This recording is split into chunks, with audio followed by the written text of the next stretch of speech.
Here I am again with the John Deere 111. It's just a standard with the clutch. And we have our snowblower attachment, the G338K. So today we're going to install this beast on there. So the first thing we're going to do is install this release spring connector. If it's not already on your tractor right here, these two little holes here. And then this one I have to remove. So make sure we get that on there. You can leave it on there from year to year because it doesn't get in the way of anything. But if it's not there, you gotta put it on. Have these screws here. They're 1/2 inch or 13 millimeters. Either one works. So I'm going to remove this bolt here and install that. Come right back. Alright, now that we have that piece on, we can start with the true assembly here. So the first thing we're going to do is slide this beast up underneath the mower. So you see these little notches are going to go right up into these grooves here, right on the front of the mower. And then we'll just leave the belt hanging underneath, and we'll deal with that in a minute. So I'll scoot this over and come back again. Okay, so we're getting closer here. The attachment is up against the front. You can see those notches are in here, just like we said we were going to do. Now the other piece that holds this in place is going to be this bottom one. There's going to be this bracket. It has these on the end here, the pins on the end. Those are going to go right through that bottom there, from the inside to the outside. And then you'll put the hitch clip on the outside to retain those. The other end of it is going to come up underneath, right where your deck would. Hopefully you can see that there. Alright, so that's going to sit right there. You're not going to put a hitch clip on that one yet. It's just going to be retained by the pulley unit. So we'll go ahead and do that, and you'll notice that they are different shapes here. Alright, so you have to make sure you get the correct one on the correct side. But these are going from the inside to the outside. Alright, so that'll be pretty straightforward to figure out which one it is, but you can see the curve there. It goes, it gets wider towards the back of the tractor. So we'll go ahead and put those on. Alright, so there you have it. I put it in over here. You can see it's in the bottom one. It's lined up through the hole on the attachment into the tractor itself. Throw a washer and the pin right in, and that one is good to go. So let's go ahead and do the same thing on the other side. Hopefully this one's lined up a little better for you. That first one can be a bit of a hassle trying to get it lined up there.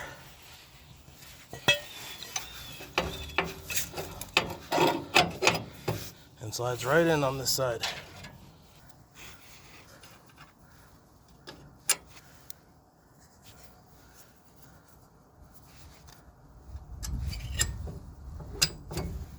Just like that. Alright, so the next thing here, let's go ahead and we'll get underneath and put these backside up on here. Hopefully you can see that. Should slip on there pretty well, but if not, you might just need to use a little more force there. Maybe grab a mallet, something along those lines. I had to do that before. Let's go to the other side again.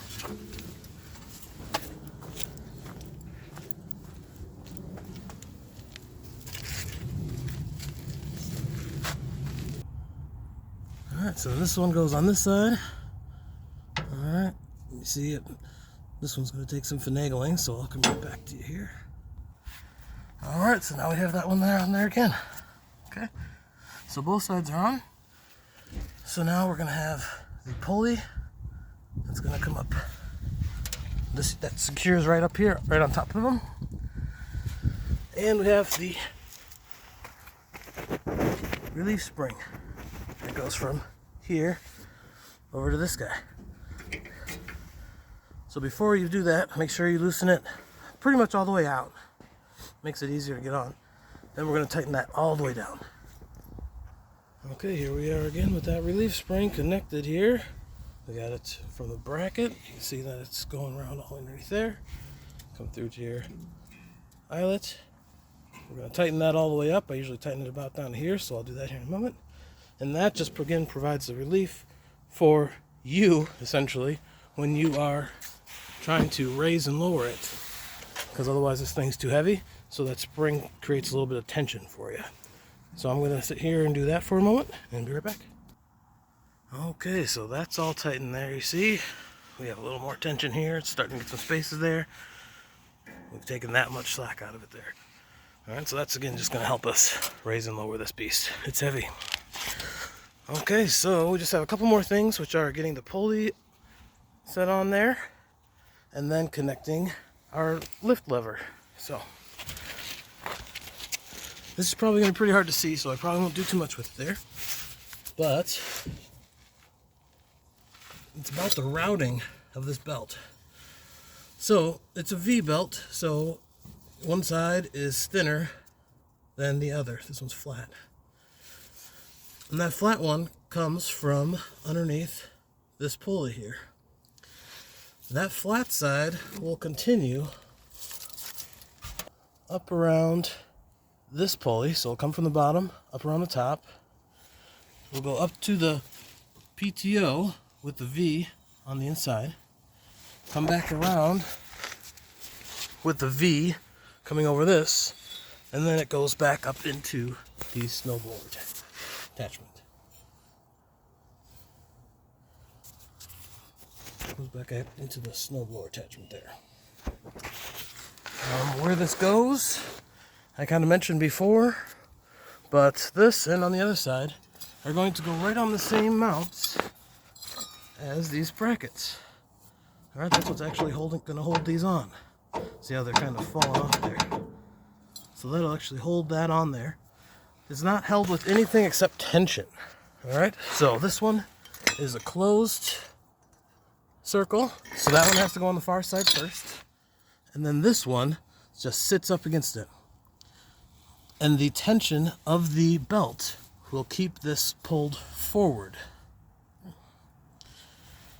Additionally, we have to get the tensioner, which is this guy. You see how it moves?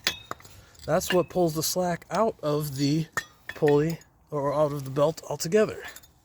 So once we're underneath there, we need to slide this rod up underneath the pulley into that groove that we saw was over on this side. Okay. And that's where the tension comes from. Okay. So then we have that rod bring all the slack out of the belt, and it's held in place with this spring, which connects to this bracket right here in the back. There's a little hole there. I don't know if you can see that there. Okay. A little trick I like to use for connecting the spring to that rod is a piece of string. You just loop it around the end of the spring when you're trying to connect it onto the rod, and it gives you a little more room to play with, so you can kind of pull on it and start to connect it to that end of the rod here. Alright, so we'll just go right over there like that. Okay, so I'm going to get under there and get doing that, and I'll be back. Okay, so I've routed the belt. You can see it comes up. This is the flat side onto the pulley. Comes up. Then the V goes inside the PTO. Comes out on the other side. And the V goes inside the other pulley and back into the snowblower. Okay. And then you can see that the pulley unit itself is just looped right over the brackets and holding those in now. They're solid and they're not connected with any pins or anything. They're just held there by the tension on the belt. But we still have the tensioner to put on. I did not do that yet. So I'll loop this guy back in here. Okay. I have my string on there to give me a little pull.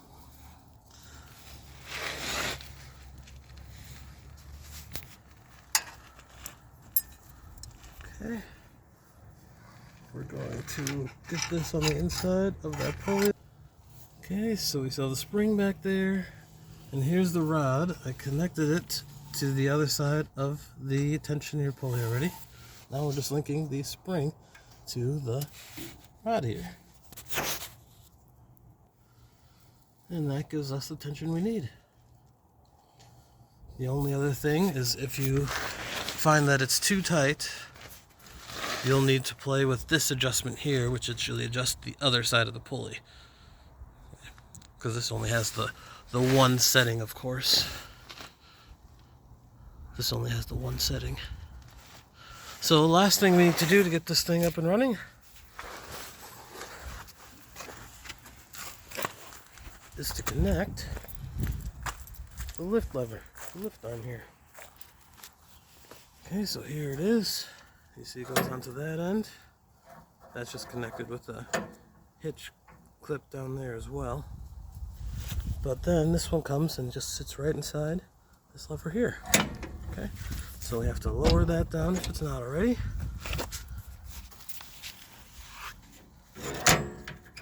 Remove that. Here.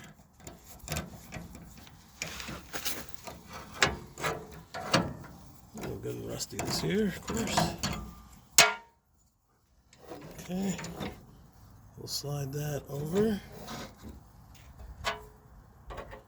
And you'll notice that because it's too long, it can't actually fit going in from the inside. It has to go from the outside to the end.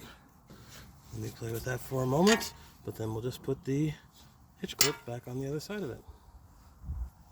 Okay, so I put that in there.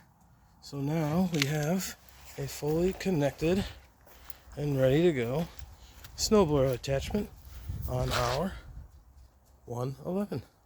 All right. So here again, you see this is going to turn our chute, and this lever is connected to raise that right on up off the ground. You can see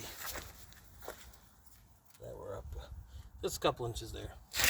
You may need to loosen or tighten this here, so you have to take this clevis pin back out there and either screw it in if you need to raise it up more, or screw it out if you need to give it to get it closer to the ground there, just depending on the adjustments that you have. But that is it for today.